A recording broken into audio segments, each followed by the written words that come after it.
So, you want to master CHIS? It's a super fast card game where reflexes are absolutely key. Yeah, this game really tests your speed and how sharp your eyes are. Let's dive right in. Okay, see your hand at the bottom? Your whole goal is to empty it onto those center piles first. So, let's start with the most important rule, how you actually get to play a card. It's simple. Play a card one higher or lower, and the values wrap so a 1 can go on a 12. The core loop is really quick. You play a card, then you instantly draw another one.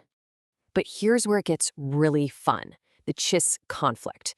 This is a total game changer. You've got to be watching closely. If two matching cards pop up in the center, that's your chance. Whoever's fastest to slam their CHIS button wins the conflict and penalizes their opponent. Now, this is crucial. Get it right, your opponent gets the pile, but get it wrong, and you do. Okay, so how do you actually win this thing? And what if nobody can make a single move?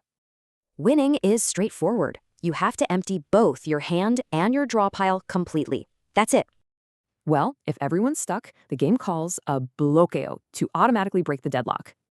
To fix it, everyone takes one card and the decks get reshuffled. This keeps the game going. All right, before you even start playing, you can actually customize the game a little bit.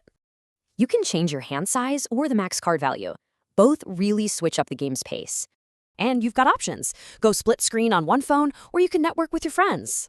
Yep, you can host a team for up to 4 people if you're playing on different devices. So now you've got the rules. It all comes down to speed, observation, and making those split-second calls.